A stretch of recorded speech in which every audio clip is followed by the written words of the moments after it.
बाबा जी की प्यारी सात संगत जी, राधा स्वामी जी। सात संगत जी, आज मैं आप सभी को दो महत्वपूर्ण घटनाओं के बारे में बताने जा रही हूँ। पहली घटना आपको हैरान कर देगी और शायद आप गुस्सा भी महसूस करेंगे, लेकिन वीडियो के अंत में दूसरी घटना सुनकर आपका जीवन निश्चित रूप से बदल सकता है। इसलिए कृपया वीडियो के अंत तक हमारे साथ बने रहें। सात संगत जी, परसों बाबा जी डेरे से सिंगापुर के लिए निकले थे और इस समय बाबा जी वही हैं। वह निजी काम से गए थे। संगत जी को जब पता चला संगत जी को जब पता चला कि बाबा जी आए हैं तो दर्शन के लिए पहुंचने लगी। बाबा जी जहां भी जाते हैं संगत जल्दी पहुंच जाती है। वो कभी भी संगत को निराश नहीं करते। पहले सिंगापुर में एक हिंदुस्तानी परिवार ने कुछ ऐसा किया था कि बाबा जी को उन्हें समझाना पड़ा था। साथ संगत जी, संत महात्मा आमतौर पर गुस्सा नहीं करते, लेकिन अगर उनकी संगत बार बार समझाने के बाद भी नहीं मानती तो उन्हें शक्ति दिखानी पड़ती है। उस परिवार के साथ भी बाबा जी को कुछ ऐसा ही करना पड़ा। हम अक्सर देखते हैं कि मंदिरों या धार्मिक स्थानों पर लोग भगवान को खुश करने के लिए नंगे पैर यात्रा करते हैं। कुछ लोग भगवान के लिए फूल या मिठाई लेकर जाते हैं, सोचते हैं कि इससे उनके पाप समाप्त हो जाएंगे। इसलिए कई लोग कई मील पैदल चलकर जाते हैं और बहुत से नंगे पैर भी होते हैं।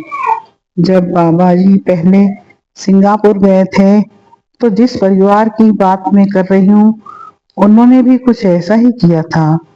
यह परिवार पहली दूसरी जगह से जुड़ा हुआ था, लेकिन बाबा जी के बहुत सारे सत्संग सुनने के बाद इस परिवार का रुझान बाबा जी की तरफ हो गया था और ये पूरा परिवार एक सत्संगी बन गया। और जब इन्हें पता चला कि उनके सतगुरु इनके शहर में आए हुए हैं तो बाबा जी को खुश करने के लिए ये परिवार अपने घर से सुबह सुबह 4 बजे नंगे पैर और पैदल सत्संग की ओर चल पड़ा। इनके घर से सेंटर लगभग 20 मील पर था। इनके पास 2 गाड़ियां थी और पैसे की भी कोई दिक्कत नहीं थी, लेकिन बावजूद इसके यह सब नंगे पैर ही घर से निकल पड़े थे और बहुत सारी मिठाइयाँ और गिफ्ट बाबा जी को देने के लिए इनके साथ उठा ली। यह सत्संगी तो बन गए थे, लेकिन इनकी जो सोच थी उस सोच को वो बदल नहीं पा रहे थे। उन्हें लगता था कि अगर हम इतनी दूर पैदल चलकर जाएंगे और बाबा जी के लिए महंगे गिफ्ट ले जाएंगे तो बाबा जी खुश हो जाए और हमें आशीष देंगे। तो सुबह 4 बजे अपने छोटे बच्चे के साथ ये सब लोग नंगे पैर चलना शुरू हो गए और 3 से 4 घंटे की यात्रा करने के बाद वह लोग थकी हुई हालत में सेंटर में पहुंच गए। और जब वहां खड़े सेवादारों ने देखा कि एक परिवार बड़ा ही थका हुआ सेंटर के अंदर आ रहा है तो सेवादारों ने उसी समय उस परिवार के लिए कुर्सियां लगवा दी और उन्हें कुर्सी पर बैठाया और उनके लिए चाय पानी का प्रबंध भी किया। जब कुछ देर आराम करने के बाद वह परिवार अपनी अवस्था में वापस आए तो सेवादारों ने कहा कि आज तो सेंटर में कोई प्रोग्राम नहीं है और ना ही आज बाबा जी ने दर्शन देने थे। आज आप यहाँ किस लिए आए हैं?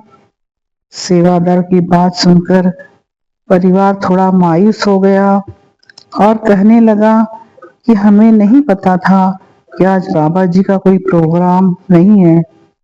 हमें तो कल पता चला कि बाबा जी आए हुए हैं, तो हम बाबा जी के दर्शन करने के लिए 20 मील पैदल और वह भी नंगे पैर वे यहाँ पहुंचे हैं। जी तो सेवादारों ने कहा कि लेकिन आप आपके कपड़ों से और स्टेज से तो हमें ऐसा तो नहीं लग रहा कि आपके पास की खुद की गाड़ी नहीं होगी या फिर आपको किसी तरह के पैसों की दिक्कत होगी। तो परिवार का जो मुखिया था वह कहने लगा कि मालिक की दया से घर में 2 गाड़ियां खड़ी हैं और कारोबार भी बहुत अच्छा चल रहा है।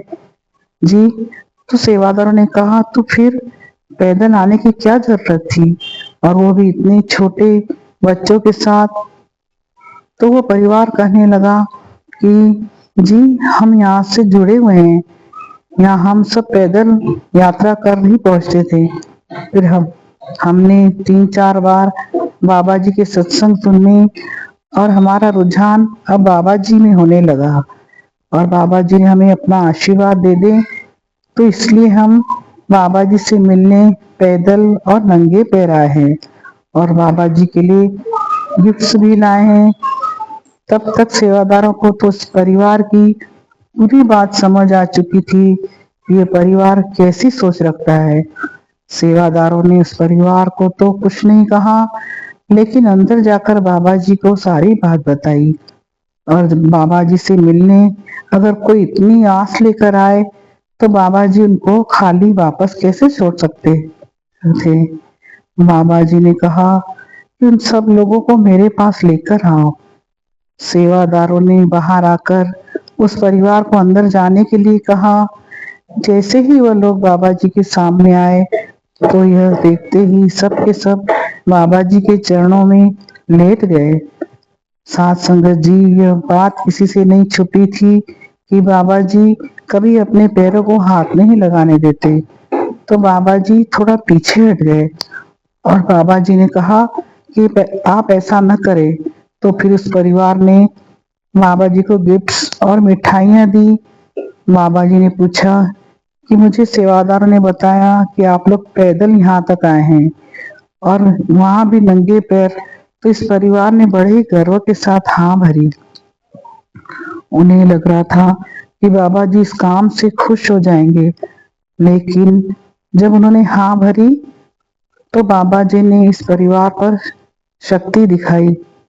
बाबा जी कहने लगे कि आपने मेरे बहुत सारे सत्संग सुन रखे हैं, क्या किसी सत्संग में मैंने ऐसी भक्ति करने की बात कही है क्या? मैंने कभी संगत को गुरु की भक्ति करने को कहा है? तो लोग कहने लगे कि बाबा जी आपने ऐसा कभी नहीं कहा, लेकिन हम अपनी मर्जी से नंगे पैर आए हैं। तो बाबा जी ने समझाया कि बेटा अगर नंगे पैर कर चलने से कर्मों का बोझ हल्का हो जाता है तो मैं अपनी संगत को कभी जूते पहनने ही नहीं देता। सबको नंगे पैर ही चलवा आता। इतना सत्संग सुन लेने के बाद भी आप लोग भक्ति का मतलब नहीं समझ सके। बाबा जी ने आगे समझाया कि मेरा काम है संगत को सही राह दिखाना। मैं यहाँ संगत से अपनी भक्ति करवाने नहीं आया हूँ और कोई भी गुरु संसार में अपनी भक्ति करवाने के लिए नहीं आते।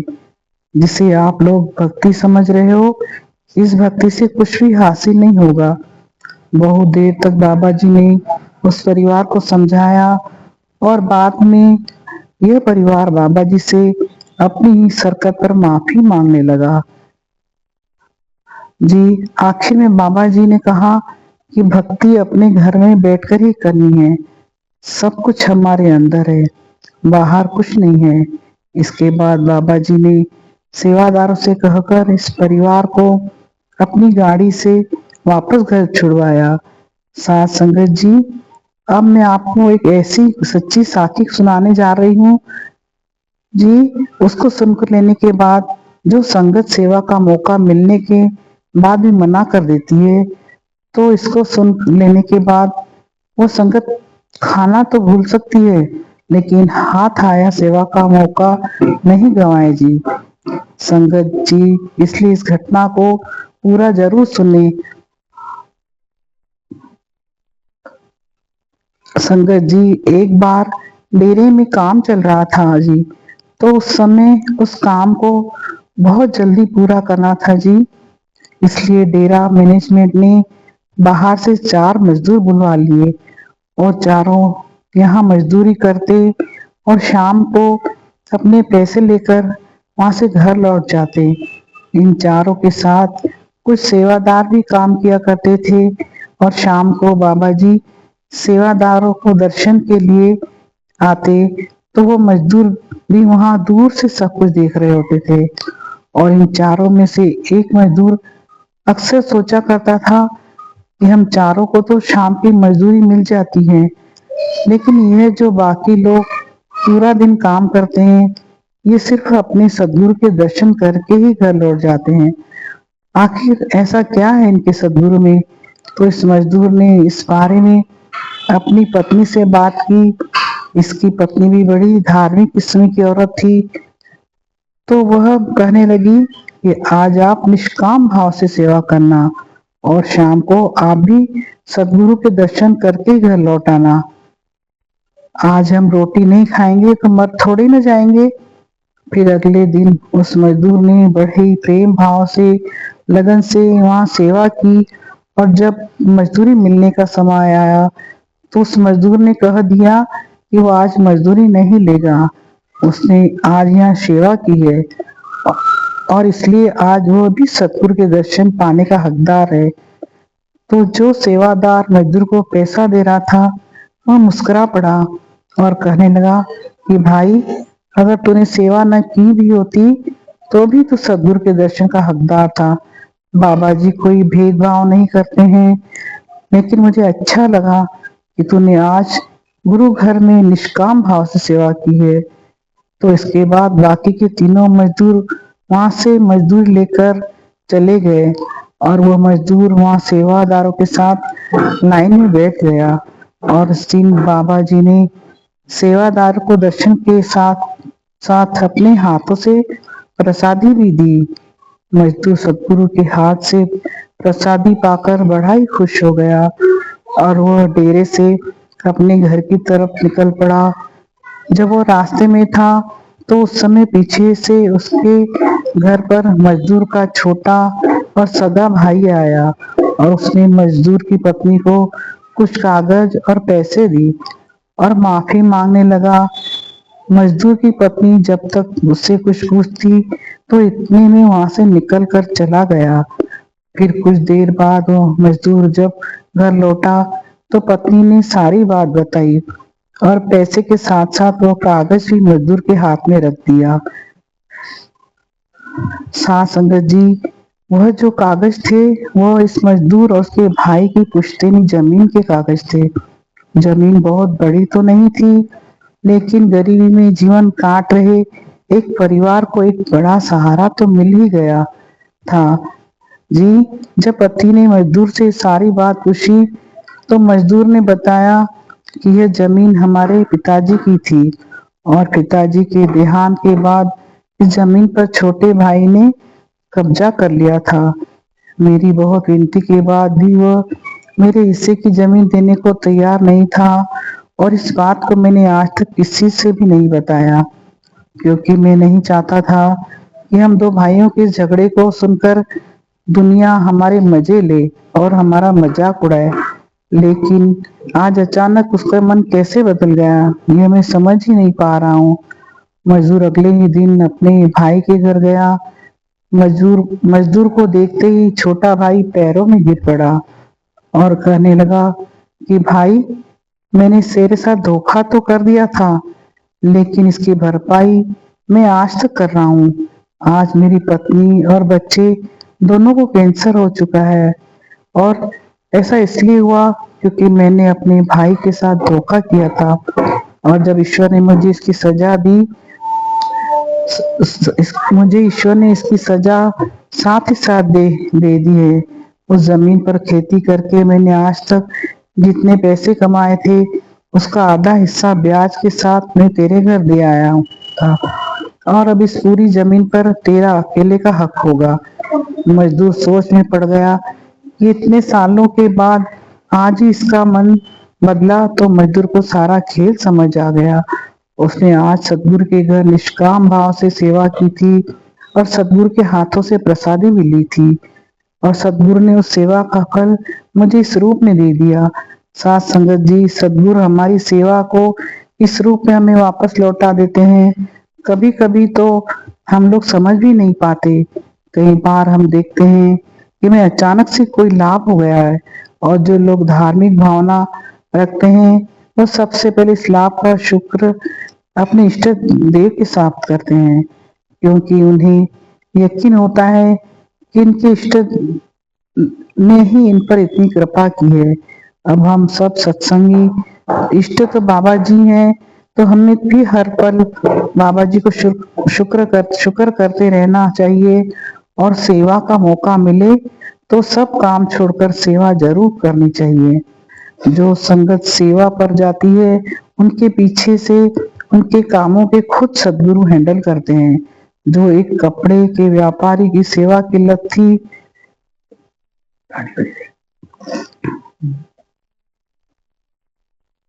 गुरु प्यारी साथ संगत जी, आपको ये साखी कैसी लगी? राधा स्वामी जी।